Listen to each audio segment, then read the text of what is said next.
Real talk. Real talk. Real talk. Real talk.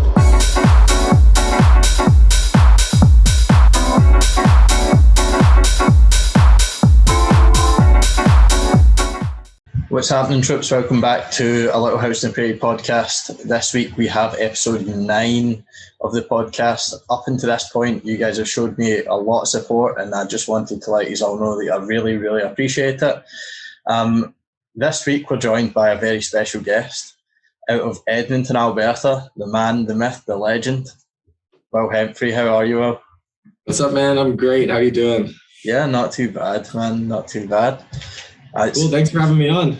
No, thank you for coming on and giving me the time to sit down and speak to you here. I mean, it's been a few weeks coming, but finally we're getting round to it. And yeah, it's one I've been looking forward to here, definitely. All right, man. Sweet. Well, things move slow these days, but it's happening. Yeah, tell me about it. So we're just going to jump right in here and get started and talk a little bit about how you got started in dance music and what it was that kind of attracted you to DJing and playing house music to the people. Yeah, man. You kind of got me thinking about this the other day. So I guess the way it goes is I was always just musically inclined, played some instruments through middle school and stuff, and kind of lost touch with music for a while, kind of going into high school, getting into the end of it. A lot of people lose touch around that time of their life, But I ended up going to some all-age club events growing up in Ontario, and I grew up in Brampton, which is like a suburb of Toronto. And we used to go to they had these crazy all-age club events, and we ended up at this club called The Government, which was a massive 10,000 person club. It was insane. And yeah, that was the first time I heard house music, and I just remember walking into this club and into the lights and just into the atmosphere. And, I wish I knew looking back that was such a turning point in my moment. That was the catalyst for something. But, at the time I thought it was a phase. And then years later, I'm just still listening to house music every day. And so just as a hobby, I picked up a Tractor S2 was my first controller. Tractor's an awesome software, especially if you're learning. Anyways, just started playing some house parties, ended up playing some good house parties and being asked, people keep asking you, where can I see you play at a bar or a club? And I figured, if people keep asking me this, maybe I should try out. And you go up and down the Club Avenue, or the busiest one anyways in Edmonton, is called White Avenue. And I just remember going up and down White Avenue with a CD because I think smartphones were out at the time and stuff, but this was 2013 maybe. So I don't think I had one. I think some people did. I can't remember. But anyway, it was the very end of the days of CDs. So I caught it right on the tail end of the CD era. Some people I remember were still coming to the clubs actually at the time with those big books of CDs. Yeah. But anyway, I just got turned down for a couple months trying to go to clubs and hand out my CD. And it was kind of, discouraging for sure to have other DJs that they would honestly not even give it a second look, and they'd hand it back to me. And I was like, what? You can at least throw it out when I'm not looking. Why you gotta throw it right back in my face? Man, that hurts. But anyway, yeah. Eventually someone put me on. A friend of mine, he became a great friend of mine. But at the time I just met him because he played a song. I remember we were at this club called Twist, which was a staple in Edmonton at the time. Like I said, this was 2013, 2014. And the club is long gone now. But that club is what put me on anyways. And this guy, Levi in particular, who introduced me to the promotions manager for their Friday nights. And after one gig only, they offered me a residency, which eventually led to I ended up taking over this guy's position when he left as the main promoter. And then I was in a position to start giving back and put on other DJs, which was, such a super awesome feeling, especially because I'd only been playing in clubs for a year or two at the time. But that's the best part, right? Is when you get to give back. Yeah, for sure. When you get that opportunity to finally find yourself in a position where you are the person who people are giving out their CDs to and who are giving out their sample mixes too. It's nice. It's a moment where you kind of look back and everything's come full circle, and you're now in the position where you don't have to be that person who just doesn't even listen to anyone's mixes and hands it straight back. You can finally give people a chance and try and put on the new up and coming DJs that are working hard and developing their skills. So what was it like back then? I guess that would have been around the time where they still had the CDJ 900, where a lot of people were actually playing CDs, right? It wasn't so much people were playing CDs. I think the club had the 2000s, but I think it was before 2000 Nexus. But I think the 2000 Nexus came out like real soon after, like 2015 or 2016. Yeah.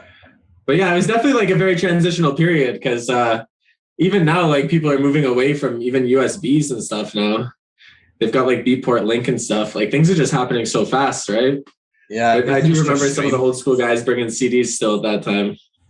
Yeah, everything's just streamed now. I mean, you can sync everything up with like Beatport Link. I know SoundCloud you can sync things up with.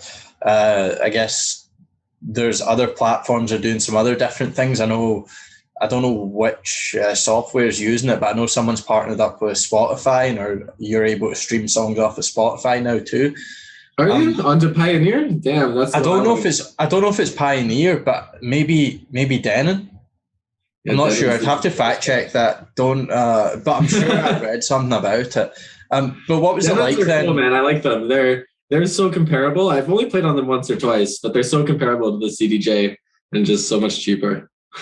Yeah, I think I've never owned a pair myself, but from what I've heard from other people who do own them or have played on them, they're very similar in terms of CDJs and what it is that they're trying to do. And Denon are kind of pushing the limits here, and they're trying to push things forward. They're always coming out with some new things. I know the touchscreen was a big thing on the latest ones that they brought out, and then you saw Pioneer follow that.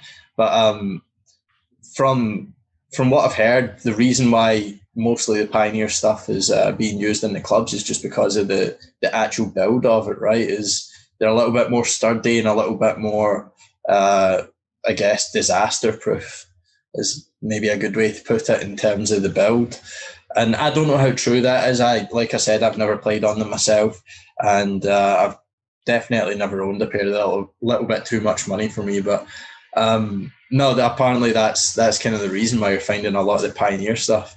But what was it like then for you transitioning over as someone who's playing house parties and playing on your controller, then being put in front of a bigger crowd in a club?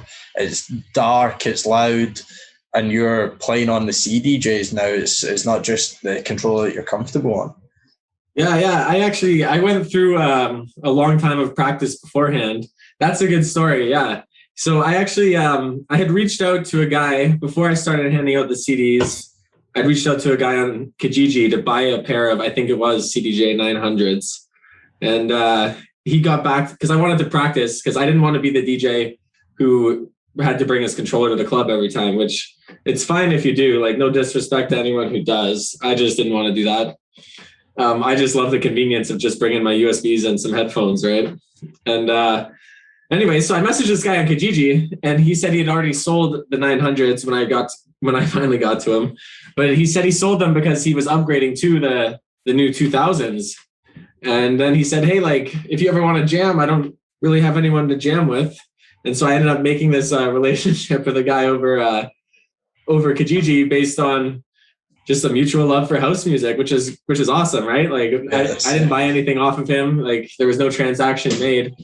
But I ended up going over to his house every Sunday for at least like 2 or 3 months. And that was like our Sunday ritual, that he just wanted someone to jam with, and I wanted to familiarize myself with that equipment. So that was a huge, huge help for me. And I mean, I'm not really in touch with that guy anymore, which just kind of sucks, but I was in touch with him for years.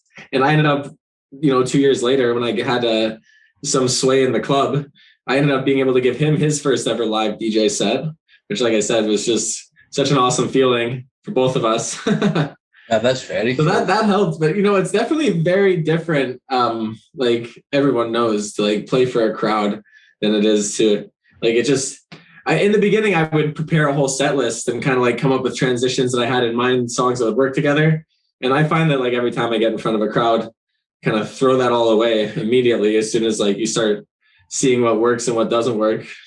Yeah, it's more about the kind of feeling out process, right? Is like you can have something in your head that, like a plan in your head that you think is going to work well, and it doesn't always work out like that. So like that's where the live performance aspect of it comes into, is you have to be adaptable as a DJ. You have to be someone who can take the feedback from the crowd, and if it's not working, switch it up and go in another direction and find something that does. And if it is working, it's pedal to the metal and keep people dancing, right? You can really start controlling the energy in the room, and that's kind of what the great DJs do, right? Is they have control over the crowd. They know what to play and when to play it, and a lot of it is just going on a limb. Most of it is well, Carl Cox had a famous saying is give me 100 tracks in 2 hours, and if I can't make anything happen,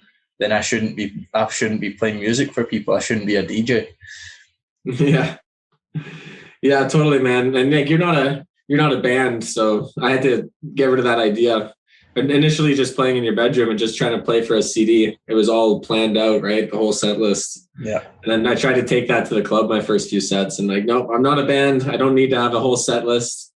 So yeah, you definitely bring more tracks, of course. Be prepared for all sorts of situations, multiple genres.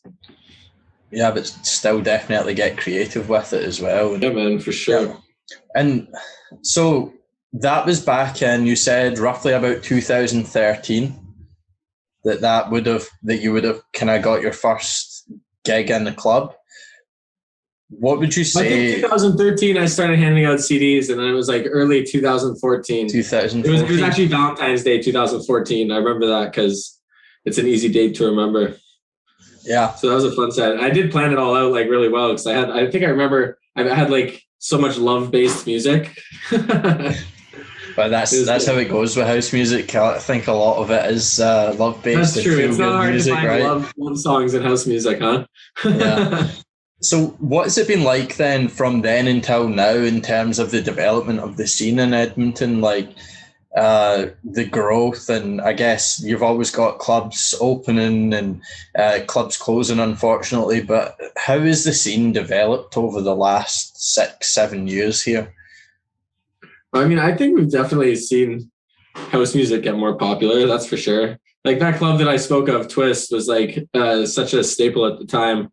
And it was like the only place putting on like just all local DJs all the time. We had the odd headliner, like international guy, come through once every month or two. But for the most part, it was a packed place. It was only like 170 capacity, but it was the spot to go. And it was all us local guys playing. So it was super awesome. Just, have that local feel and like a small intimate venue. And I don't think Edmonton's really had anything like that since. Since then, everyone seems to need to bring a headliner to fill it, which maybe has something to do with the clubs are just too big. You can't have a huge 500 person club and yes, expect to fill it really with a local DJ. I mean, that'd be awesome. Like, who wouldn't love that? But yeah, especially out here as well. Like, I would imagine Edmonton is very similar to what it's like in Saskatchewan and I guess across all the prairies, in terms of you have a very limited audience to attract, right? Like in some of the bigger places, there's so many people that you can fill these venues. Like just about every venue is packed every other weekend because you have such a wide pool to pull from. Whereas here you're almost limited to the people within your city, just because there's maybe not as many places round about. I mean, I guess you guys have Calgary, which is only a few hours away. But in terms of Regina, I think other than Saskatoon, Winnipeg's 5 hours and you guys are like 7 hours, 7.5 hours driving or something like 2 or that. 3 hours from you? Yeah, it's like 2.5, 3 hours, depending. Yeah, that's the same as Calgary, and we get a lot of like mix over. At least in the summertime, usually, if it wasn't COVID, there's a lot of festivals here, and there's also a lot in Calgary, and a lot of people definitely make the trip for those. There's a really great Boudang is like one of the big ones here in Edmonton, and they also do some of the ones in Calgary, I think. and they put on awesome summer festivals. But yeah, in terms of development of the scene, man, like it's definitely changed. Things change so rapidly, you know. We went from, I feel like, small venues to bigger venues. That's just the way the world is, I guess. It just keeps getting bigger and bigger, production everywhere. Yeah, I think everyone is seeing what's happening in the scene, in the community here, in terms of these mega clubs and the super clubs that you're seeing in Europe and some of these places in America, and definitely down in South America. They're putting on some ridiculous productions, and I think everyone's kind of trying to follow suit. Whereas for me, I think you got to have the balance, because those clubs are sick. Like, I've been to a few of those in my time, but my favorite clubs are still the small, mine too, man. intimate, sweaty. You know, that way it's like just so hot in there, and it's just, and you can like reach out and touch the DJ, right? Yeah, it's right shoes. there, and you can kind of get more of a feel. There's more of a connection to the crowd as a DJ, and there's nothing separating you from the music, really. You can be right there. You can watch everything the DJ's doing. You can be loving it. The sound system's right in front of you. Like, you're lucky you can sneak up into the DJ booth even. Yeah, and I mean, I've preached on here quite a bit about Sub Club in Glasgow, just because of some of the times I've had in there. For me, it's throughout all the clubs I've been to, that is always going to be number one. And it may just be me being a little bit biased, but that club is so sick. Like, the entrance to the club is literally just the door. Like, 9 times out of 10, walking past it in the street, you wouldn't even notice it was there until you get in there, and it's just this small little dark like club. There's zero light. There's just candles, like tea light candles on the table, and there's a little seating area, a couple of booths, and then the dance floor. And on the dance floor, at one side, there's just like it's like big cages, and the sound system is in the cages, so you can literally like put your hand on the thing. They're rattling. Feel the music. Yeah, it's crazy, and it's just it's such a tight environment, but it's an amazing place to be. It's and you I love the like unmarked door. That's such a great. We have a place like that in Edmonton, not with crazy cages, but a place called the Bower, where there's no sign. And it's down a little staircase downtown. So like, if you don't know, you don't know, right? You can't find the place, really. That's it. And that's what that club is like. It's downstairs, underneath the kind of the buildings above, and you probably wouldn't notice it if you didn't know it was there. And yet, every other week, I guess, they're bringing in some of the biggest names in dance music that are playing. The lineup out front can give it away, though, hey? Yeah, a little bit. Yeah. But they've kind of adopted the door system, similar to the famous one at the Berghain in Germany as well, where they've got a bouncer who stands out front and it's like judges how cool he thinks you are, pretty much. Yeah, it's like 50. It's not even that. It's like 50 questions as to why you're there. So like, unless you like kind of know who's playing and you have an idea of what's going on here, you can get in. But if it's just someone who's maybe on a night out and been bar hopping and then sees a line and thinks, oh, I'm going to join this, and it's maybe not as easy to get in for those people, because they're maybe more likely to cause problems and they're not out to enjoy themselves. They want the crowd that's there for the music. Yeah, that's it. And I think they do a great job in there of doing that. Where have you been? But no, I think we're seeing a development across the prairies here, and we're starting to slowly move away from the kind of country and rock music and try and incorporate a little bit more of dance music, even across Canada too. I mean, you're seeing a lot of the kind of local artists are now getting a lot more notoriety and are starting to blow up a little bit and taking on, I guess, the foreign markets, and you're seeing them playing in Europe and seeing them playing down south there. But it's cool that this, I was speaking about this a few weeks ago too, it's cool that this COVID situation, because nobody can travel anywhere, it's forced a lot of the Canadian artists to be playing in Canada. And a lot of the people who are here, who were going and seeing all these big headliners from all over, wherever they were bringing them in from, are now getting to learn more and be more educated about the artists that are in their local area, because everyone's supporting one another, everyone's doing the live stream thing, and everyone's and everyone's just coming together as a community within Canada to promote one another, and it's fantastic to see. And I know you've been doing a lot of that. You've been doing a lot of Twitch streams. I have been lucky to tune in and be a part of some of those. But what did you find? Like, how did you find that transitioning from being in a club now back to being essentially a bedroom DJ, where you're DJing and in your house, and you don't have the live crowd there to feed off of, you don't have the live reactions, and you're doing everything remotely? Yeah, I mean, the chats help a bit, but yeah, it's definitely different. And like, I'm still learning. I think everyone who's doing it, like most of us DJs anyway, have only been doing it at most for like a year, and or whatever it was, 14 months, 15 months since the initial lockdown. And so we're all still learning, and I'm still trying to add new stuff every week to the stream. And yeah, it's definitely different because now you don't have the crowd to react off of. Having the chats helps, but it's still not quite the same, right? As noticing people start to bob their heads and stuff. You get a lot of emotes and things. It helps. But like, my favorite part about the whole Twitch thing is, like you said, is I'm even discovering other Canadian DJs that I didn't really know about, or maybe I'd heard of, but I've made some connections, like with a lot of guys in Calgary in particular, but some in BC as well, and even like Ontario, just through doing these raid trains and stuff, which is like, if you don't know what a raid train is, it's like when you end your stream on Twitch, you can bring all of your followers in what's called a raid to another DJ or another streamer that's on right now. Yeah. And there's some cool DJs, like shout out to DJ Prairies in Vancouver, who's been putting some on.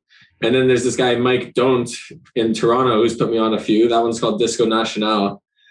And we basically just toss followers around, and it's really cool because a lot of the crowd that I get now is, I'm sure it's going to change. Like your common person is still kind of learning about Twitch, but now all us DJs are on it. So pretty much for the most part, 90% of my crowd, I feel like when I'm streaming, is other DJs, which that almost in a way, sometimes it puts more pressure on me than playing in front of a crowd of drunk people, you know? Now I'm like, oh shit, like I better do well. I got this big DJ from Calgary that's watching me, that like, oh no, which is cool though. I love that. I love the nerves, right? That's what you live for, the nerves. And then when you kill it feels even better. Yeah. It brings out the adrenaline. And I know you've been, like you mentioned there, you've been involved with a few different, I guess, online promoters who have been doing the Twitch streams and the raids. And you mentioned Disco National, and we'll get to that in a little bit here, but I wanted to kind of talk to you a little bit about Sweat, YEG, that you've been part of, and doing a lot of streams with them. And I know that you were involved with them before this whole COVID thing. So how did that kind of come about? Where did the transition happen from when you were DJing in Twist and you were doing a lot of the promotion stuff and booking some other DJs to open and things like that? Where did that transition happen where you decided to join up with those guys? Well, that was great, man. I actually like first started talking to them, I think, online, talking to Joseph. So Joseph is a great promotions guy. He's now an awesome producer, which he's gotten into over COVID. And he started Sweat, I think, maybe 2 years before I joined it. And they were playing at a club like 2 doors down from where I was playing at Twist. And on one of my Friday nights, they had an artist who I was really enjoying at the time called Solid Disco. This was like, as I was very like house music and deep house at the time. And I was kind of just getting into this nuDisco thing. And these guys, Sweat, the nuDisco dance party, were bringing Solid Disco. And I snuck out from my night, my club gig pretty much, halfway through because I had some other DJs playing. So, and I went to check this show out. And that's how I kind of I didn't know who was putting it on really. I knew they were called Sweat. I didn't know who was behind Sweat. So I ended up reaching out to them afterwards online and speaking with Joseph a little bit. And when Twist closed, I just started going to their shows a lot. I mean, initially, I think I maybe even asked, "Hey, can I DJ your night?" And I think they said no, but come out and support, and we'll see what happens in the future.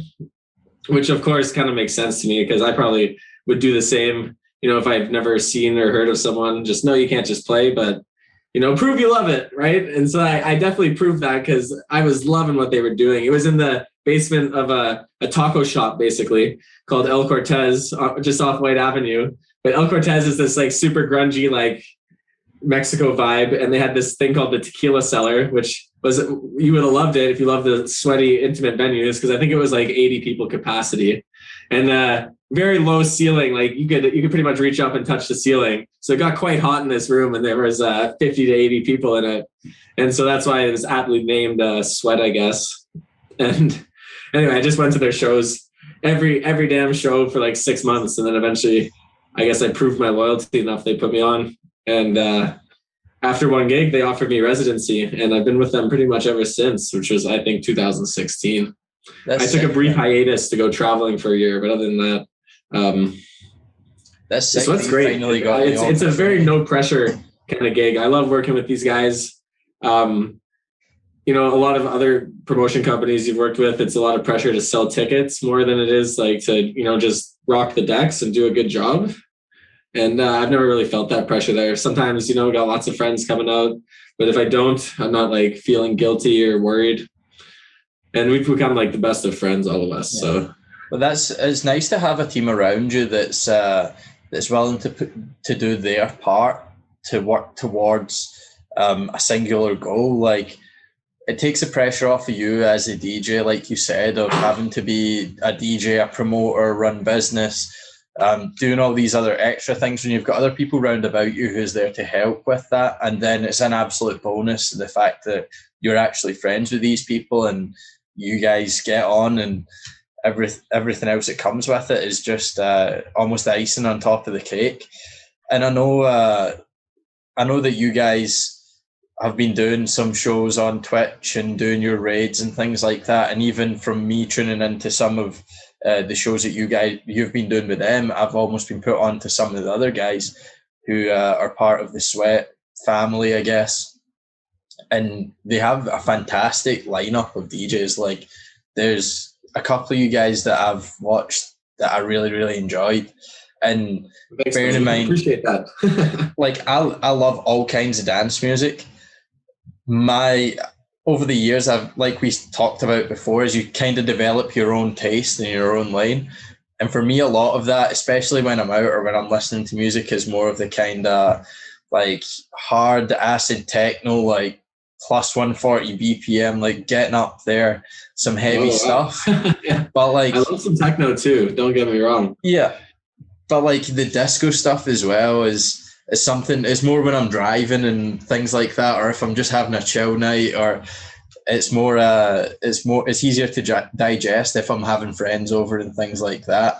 So I definitely cover the whole range, but tuning into your guys' streams and almost being exposed to all of that kind of nuDisco style, housey style again is made me find a new love for it. And it's I mean, what I love about it too is kind of like what you said. I find it just so versatile that like I could play it midday in a lounge or on a patio, or I feel like I could play it midnight peak hour at the club, and it always goes off. So that's definitely a huge appeal of it for me.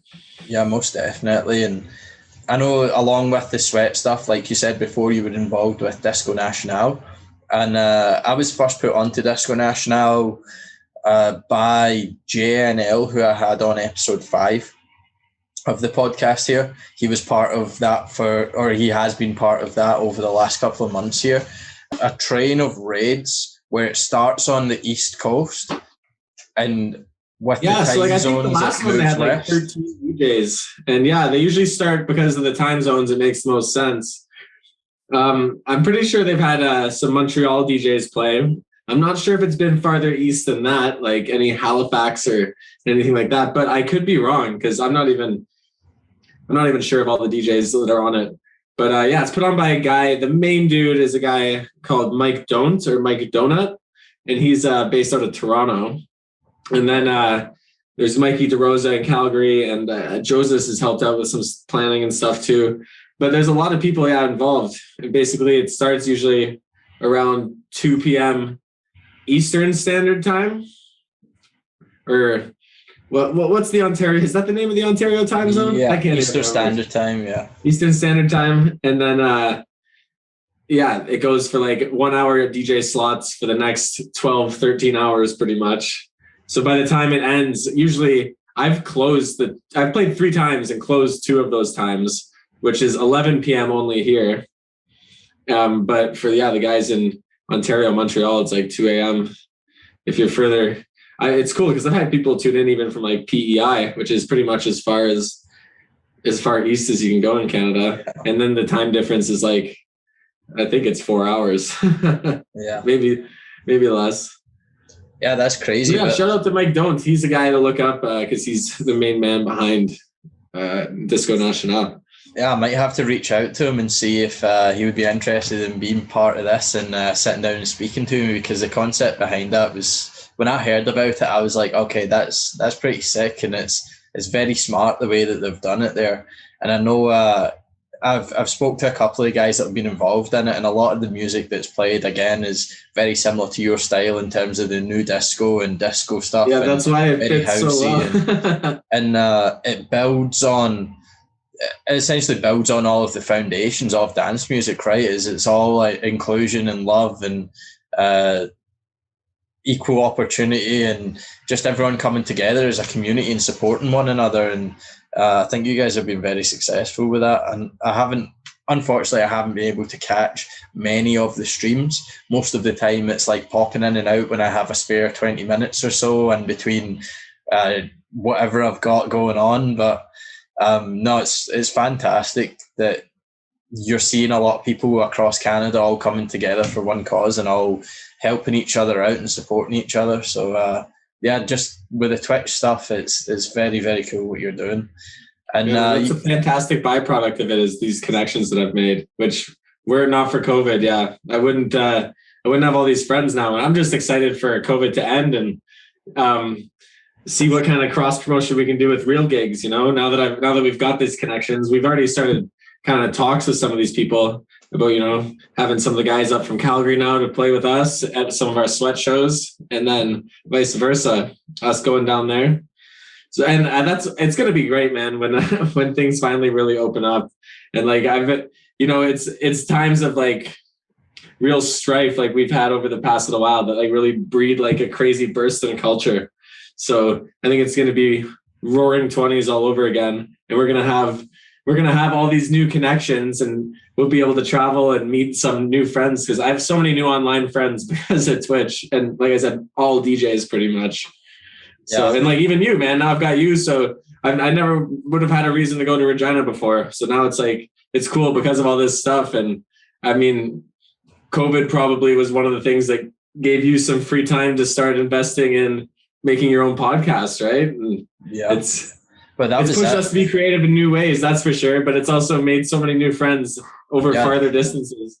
That was it. I mean, for me, it was something that a few people had kind of mentioned to me and said to me a few times, and I'd always just kind of dismissed it and shied away from it. And then when COVID came around, it was more so that I've got more time now than I ever have. So I mean, why not give it a go and see what happens? And it's about something that I love to do. And whether COVID had happened or not, I was still love dance music, and I would be going to shows and I'd be traveling around and doing my best to get where I wanted to go as often as I could. So for me, it was a no-brainer to sit down with some people like you and other artists from across Canada, and along with getting to showcase your skills on the mixes, allowing you guys to come on here and express yourselves in a different way where people can get to know you as artists, as people, and share some amazing stories that you have had on your journeys. Because like you said, it's like we kind of covered earlier, it's kind of crazy how ironic a lot of things are, and how everything swings in circles in terms of like when you were out looking for your first gig, and the guy who had helped you by allowing you to come and play on his CDJs, who you met over Kijiji, and then all of a sudden you are in a position where you're able to hand him his first gig and repay what essentially the favor that he done you in the first place months prior. Yeah, man, that's the greatest feeling I think you can have, and we're almost getting that same feeling with these Twitch raids. You know, like I get a bunch of people tuned in, I get raids, and then we return the favor pretty much, and we all kind of share viewers, and there's definitely a rewarding feeling coming from all that, similar to playing in clubs and playing with other DJs in person. Well, I'm sure when the transition happens and we are back to playing in clubs and back to playing in person, it'll be something that'll show, how do I say this? It'll show more how important those connections actually are and how much this time has meant, because like you said, you're making more friends on Twitch, you're getting to know other DJs, you're doing more networking, connecting with other people from within Canada. So hopefully that will allow a lot of the people who are in the Canadian dance music scene in the community to then feel more inclined to support one another, and we can see the community grow at a rate faster than we ever have, and see these shows who are primarily Canadian-based DJs coming out, and we may not feel as much of a need to bring in the massive headliners all the time. I mean, it's always nice to bring in some guys that when they come in and they play, you're like, okay, yeah, I gotta go and see that. But there's so many talented people who maybe don't get the recognition that they deserve, just because everyone's looking for the next big name to play on the shows. So I think once everything opens back up and we see guys traveling within Canada and realizing the worth of the Canadian DJs, and I guess at the same time honoring the support that they've shown to one another throughout this hard time, we can really see things get kicked on and see some amazing stuff happening. And Edmonton's somewhere that I haven't been out to yet. I've been Calgary, I've been in the mountains and everything. I haven't quite got to Edmonton, so it would be fantastic to come out and come to one of the sweat shows or whatever you guys got going on out there, and finally get to sit down and meet you guys in person and I guess party, dance. Yeah, man, for sure. You should make it out.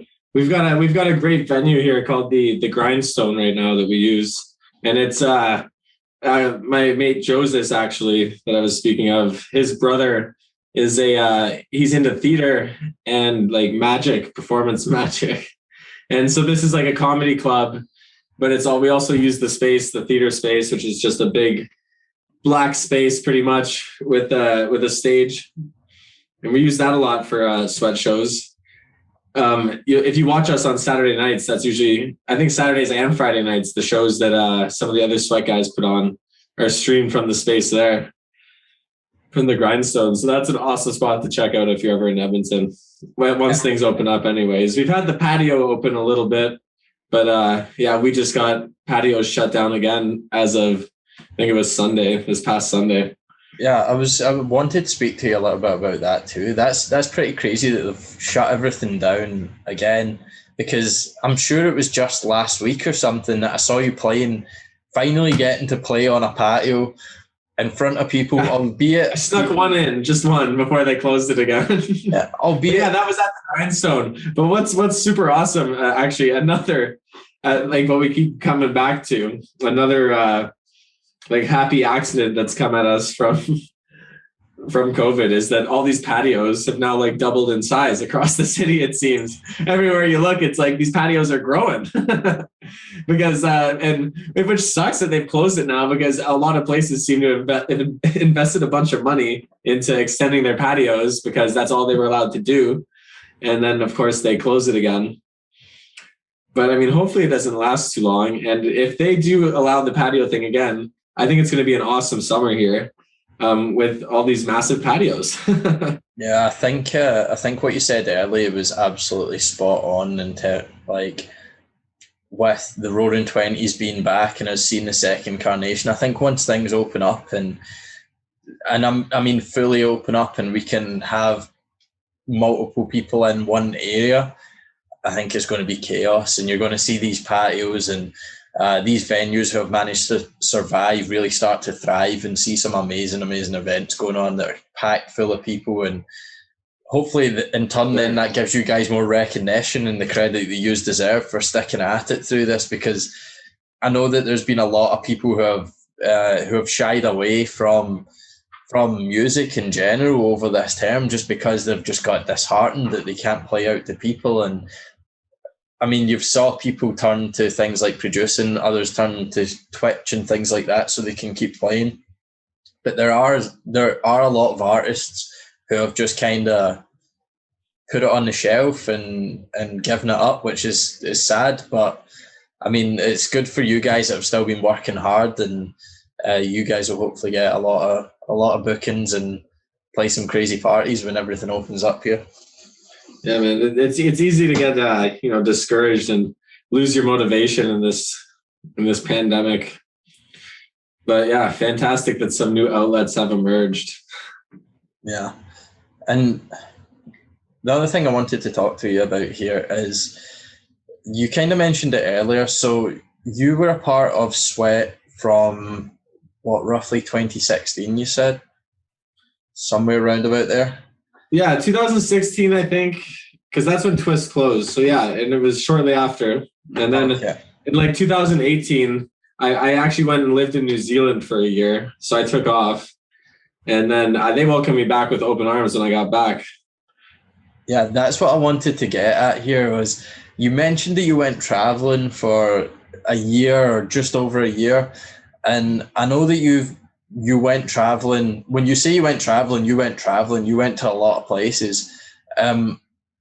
So like when you were traveling, what was it like being away from the music, or were you still playing gigs, or were you still managing to get I actually managed to still play gigs, but it took a while. It was not for the first 6 months, but yeah, I went and lived in New Zealand for a year on a working holiday, which is super easy to get. You just pay the New Zealand government $200, and like 2 days later, I was approved for a working holiday. And so I did some carpentry work throughout New Zealand. And I actually, it's kind of funny. I had lined up a construction job before I went and had this company agree to pay to ship my tools there. And so I didn't have that many tools, but I had a very big crate. So I almost didn't do it, man. And then I was like, you know what? I can't do it. I need to bring my decks. And so I threw in my DJ controller with my tools in this paid for shipment. And I was so happy I did, because once it took like 3 months to arrive. I was in the country for like 3 months without music.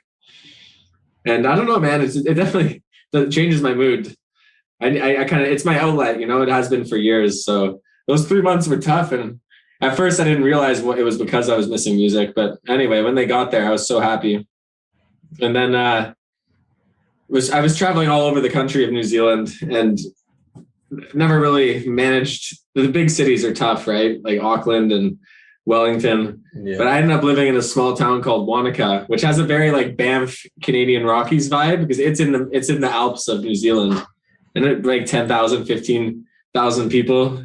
But huge tourist town, like in the winter it's a ski bum town, in the summer it was like a lake town basically.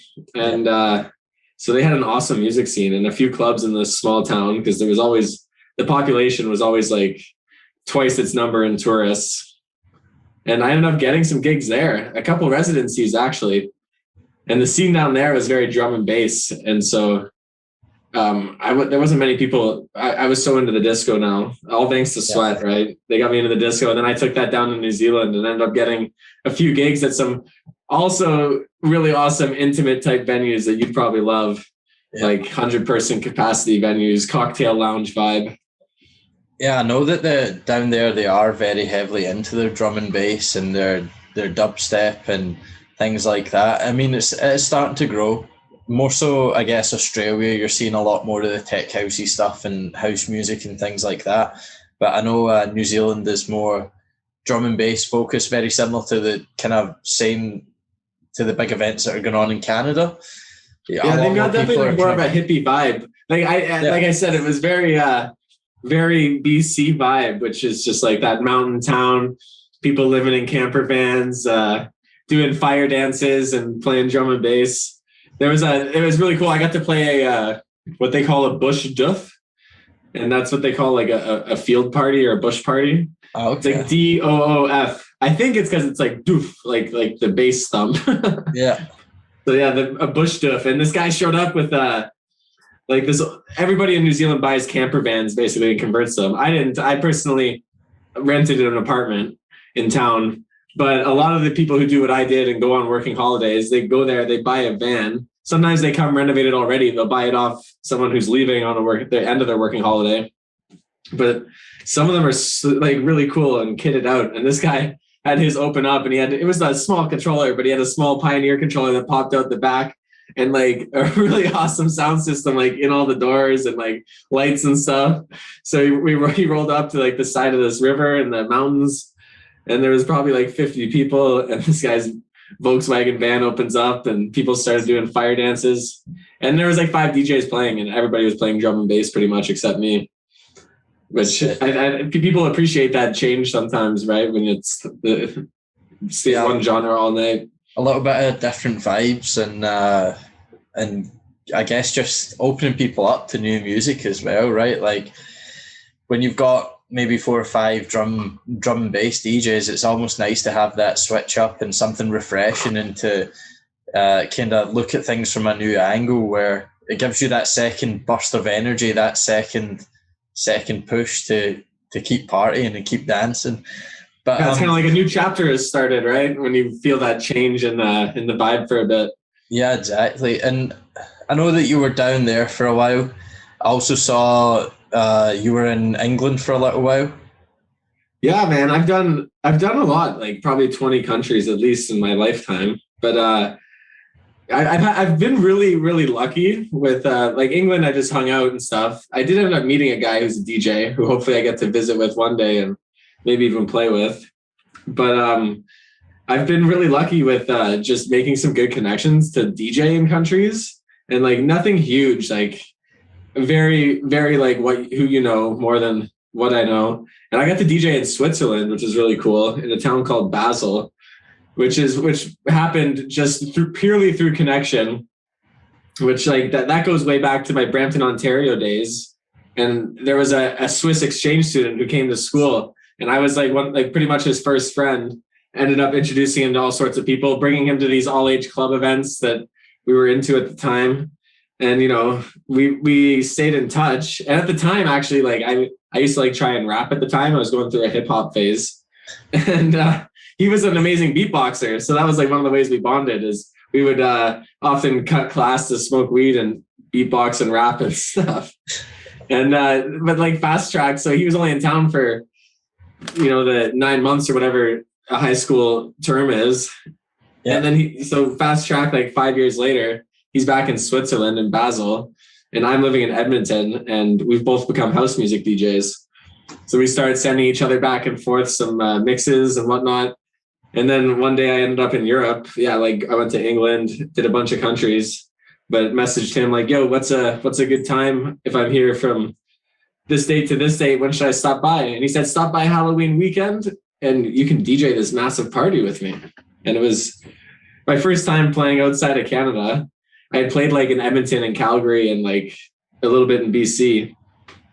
But yeah, I got to DJ in Switzerland. And as you know, it's very different vibe over in Europe, because it was really funny when he first told me my set time. I think it was like 1 till 2 or 1 till 3. And I was just like, what? That's crazy. Peak hours. And he's like, no, man. Peak hours is like 4 till 8 a.m. Like, come on. This is Europe. And I was like, oh. So we're still kind of the warm-up DJ, but we're playing at like 1 a.m., which is a crazy concept to me as a Canadian abroad for the first time. Yeah, over there they don't have many restrictions in terms of shutting the clubs down at 2 a.m. or 3 a.m. Like they just go and go. I mean, I know there's clubs that, or even like Awakenings Festival, the festival ends at 11 p.m. and then the after party is on until 10 a.m. and then the festival opens at 11 the next day. So like you literally have enough time to travel between venues, and that's about it. Like there's some That's like people what who are Burgoyne, like what is that place open? Like 72 hours in a row? Friday till Sunday? Yeah, they open on Friday and close on Sunday, and there's no like close in. Or I think they even close it on Monday, don't they? I don't know. Unfortunately, I haven't been. That is one of the dreams, is to get the opportunity to go there and at least experience it once in my life. But I don't know. Well, like, I mean, I think like Montreal is the only one, or like Quebec, I guess, that they have like a 3 a.m. last call. And then Toronto in recent years was starting to do, if there was live music and DJs included, that they could play, I think, until like 4 or 5 in the morning. I believe it's. I went to Toronto a few years ago and I saw Patrick Topping. It was an awesome show. But No way. I'm pretty sure that he played till 5 a.m. Last call was at 4 though, I think. Well, would this have been 2017? In where? In Coda for Patrick Topping. Yeah, in Coda, yeah. Dude, I was at that event with my girlfriend. No way, you saw That's Patrick crazy. Topping at Coda? I was at that event with my girlfriend. I swear. I was there with my girlfriend at the time. That was like right before I moved to New Zealand. That is ridiculous. It's funny how small a world it is. Yeah, that wasn't scripted. Oh shit. I didn't even know that. That was one. So her parents had moved out to London, Ontario, and she'd went with them, and I hadn't saw her for a little bit. So yeah, I was looking at what can we go and do, and I checked on Resident Advisor, and I was like, oh shit, Patrick Topping's playing. I want to go and see that. So is he Scottish, or he's from like Northern England, isn't he? He's from Newcastle. I'm sure he went to university in Scotland, so he plays a lot of gigs up there. I know he's very heavily involved with Terminal B that play out of Edinburgh. It's like this festival where they play at Edinburgh Airport, and they have like 2 or 3 airplane hangars that they fill. It's pretty crazy. What? That sounds awesome. But yeah, I've saw him a few times, and I think that would have been the first time I saw him. There was also another guy who played on that set list who I ended up talking to after that, and I've been trying to get him on here, but he's so busy that I feel like I'm just harassing him at this point. His name is Butros. He's a Toronto DJ? He's a Toronto DJ, yeah. He was also another guy that so like when we were there, I went outside for air or whatever, and he was just standing out there, and I was just like standing chatting away to him. I didn't realize who it was, and then he's like, oh yeah, I was just playing or whatever. I was like, what the so I ended up talking to him. I've been harassing him a little bit to come on here. Hopefully he agrees and we can talk to him. But no, that's crazy that you were at the same event that we were at way back then. Who knew? We could have met 4 years ago, whatever it was. But obviously mutual interests, you and I, so that's why.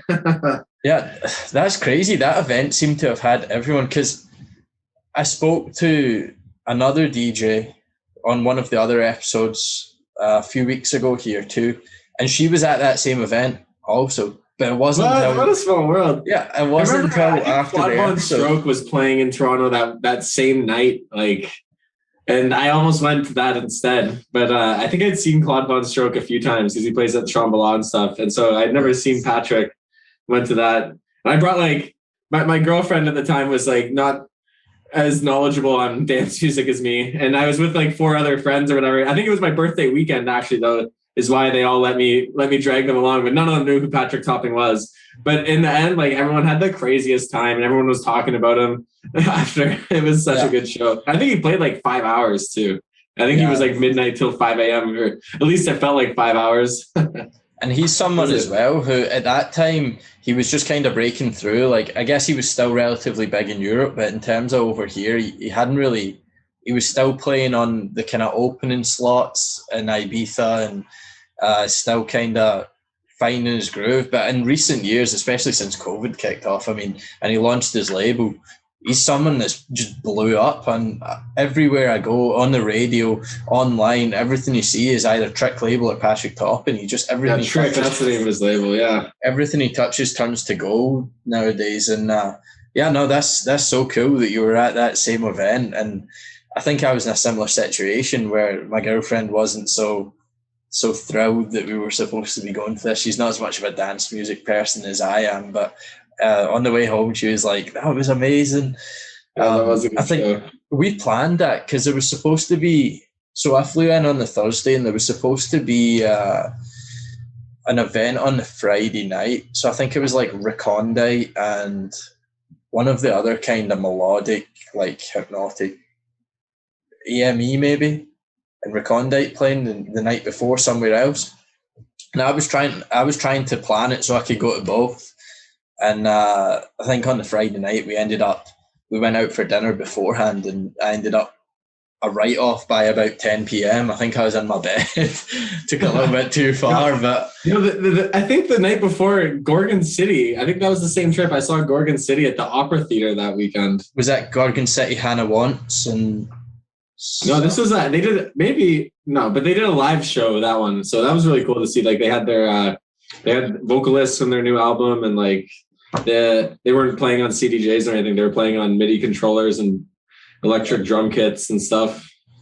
That's a whole new level of talent when you get people who are doing that. Like, cool, man. I'm really into that like crossover band thing that's happening, you know, like Bob Moses and Rufus Du Sol. Yeah. And like, I mean, I have a little bit of experience on instruments, so that would be really awesome to do, but I'm not quite set up for it yet. I think the downside to that as well is it's a bit of a headache having to like, you know, where it's like in terms of technical issues being a DJ, and when there's a whole crossover, it kind of goes back. We're almost like taking a couple steps back to like having bands again, and in between bands, you know, there's teardown and setup for the next act. So there's a lot of that, and then and traveling now with your gear, because you're probably it's easy to put a rider out for a set of CDJs or whatever, but you know, no, you want all this technical gear and stuff. You're probably going to be traveling with it. Yeah, and I think there's so much potential for things to go wrong too. It adds an extra amount of stress, especially if you're playing in a smaller venue and you're not one of these guys who's got a few people running around after them, making sure everything's perfect, and are charging a fortune for their slots. But no, it's definitely something that's cool, and I've saw a few people do it, and it's a new level of creativity in terms of being in the moment and playing. I guess playing what you feel, right? You really have the freedom, even though a lot of it is still pre-planned and organized. There's still that element of freedom to do whatever you want and take things in whatever direction you want to take it. But throughout your time, I guess you said you've been to a lot of countries, you've been to a lot of places in Europe, and you've been in New Zealand, things like that. Do you think traveling to these places has had an influence on the kind of music you play, or do you think it's mostly stayed similar with maybe just more artists that you're aware of? Or it's definitely had an influence on I got really into like some really jungly stuff. Like I did some Asia traveling, and I was even lucky enough to play in Asia and DJ there a little bit, and that got me into like, I mean, sometimes I feel like I often go back to the disco, but it's definitely opened my eyes to other genres. And from time to time, you know, I do find myself now playing things I never would have played a year or two ago. Like I got really into the tribal kind of Afro beats type stuff from being in the jungle so much. And I mean, as much as I love disco, sometimes you want to switch it up, of course. So it helps to have traveled and seen all these different styles, and like, I even have a new appreciation for drum and bass. And I mean, every piece of music is a work of art, and just because it's not your thing sometimes, I've definitely seen the appeal to it, even if it's not my kind of stuff, you know? Yeah, definitely.